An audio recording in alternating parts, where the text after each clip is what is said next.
I'm Venu Varma Kalidindi. I'm working with world-class universities and research labs in futuristic technologies, helping them connect to each other in international research partnerships. The reason I'm here today is to talk about India as a global superpower in innovation and research. Centuries before, I heard that India was a global superpower where we had world's topmost universities in the name of Nalanda and Takshashila. Even I visited Bihar personally, went to Nalanda and felt very proud of it. But in this present generation, are we having any world-class universities in India? Can you question yourself? I mean, this question I'm directly asking to the Indian government. Whoever is going to come to power in New Delhi, this question is to you. And we have so many distinguished people in India who are highly educated than me, who are much more experienced. But what have you done all these years? I don't see any change in India. We have already missed the manufacturing bus to China. We are missing the artificial intelligence bus also. China is way ahead of us in all the futuristic technology. What is the reason for it? Since last 20 years, China has invested multi-billion US in their universities. And once you have world-class universities, the technology will develop by itself.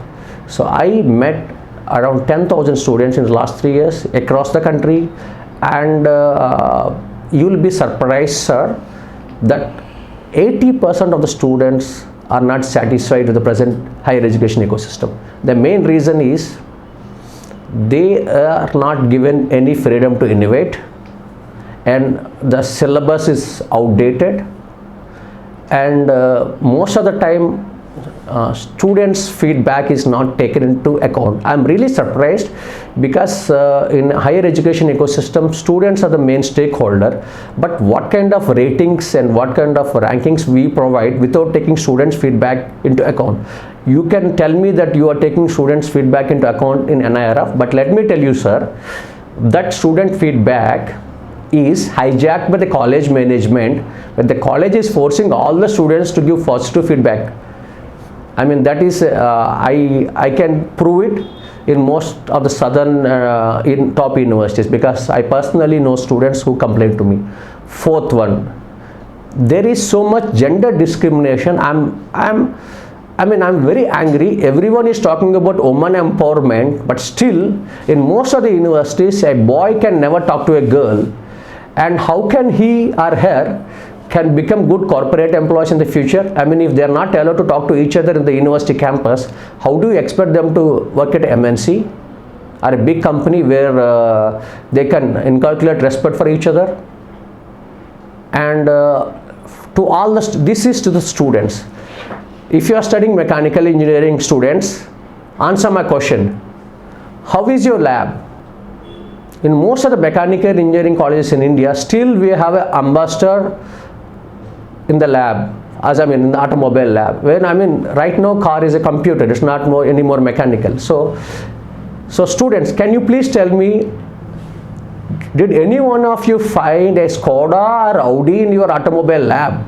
If I get at least 20% positive answers, I'll stop all the debates about higher education and I'll live peacefully in Europe. But I don't think so. Our colleges are mostly spending money on buildings and trees, and they don't care about students. I met so many chairmen, I visited so many universities, and let me tell you, they don't care about you.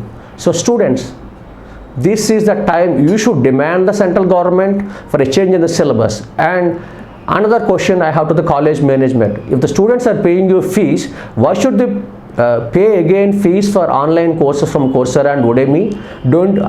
Why don't you train your professors in new technologies? What is stopping you from it? And fourth point, you call that you are organizing international conferences every time at your campus, but you hardly get people who are working in the same city as vice president of a mid-level company and call it as an international conference. And fifth thing, or whatever, the most important point, my point to students and parents is, you go to all the colleges or top universities who are advertising in the TV and ask them one important question: what is the revenue generated from your patents?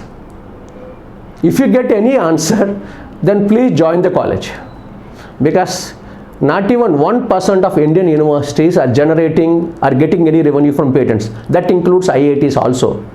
That's disgraceful to our system. And you can tell me that 30% of Indians are studying in, are working in NASA, and Google and Microsoft are headed by Indians. That is all bullshit. I don't care about that. What is the present state of our Indian education system? Do you think it's in good hands? I don't think so. Because I brought in so many European partners to visit colleges and universities in India. They told me, Venu, the first thing we observe is they are not professional. They are run by politicians or people who are having a monarchical attitude. They don't care about authorities. And most of the inspection agencies like UGC, AICTE, they keep on giving permissions, and I don't know what's the quality check they have. My request to the central government is, please have a advisory panel consisting of people from all over the globe, top people from all over the globe, and make sure our syllabus is adapted or our syllabus is modified according to current industry standards. And please make sure there is a policy that each and every engineering college must meet some requirements for labs, and all the professors must be evaluated at least once in 2 years. Because some of the professors who are above 50, they don't know anything of basics in artificial intelligence, IoT and data analytics, and they are not willing to learn also. So I think the government should make sure they should give subsidies to do faculty development programs, at the same time make sure core engineering is developed, because for me mechanical engineering is the core of all engineering branches. Once your country is good in manufacturing, I think your country will prosper. I feel ashamed that we are not in a position to even to manufacture our own mobile phones. How much money we are wasting on importing phones from China? Are we not ashamed of that? So, and skill development ministry. Skill development in India is a big joke.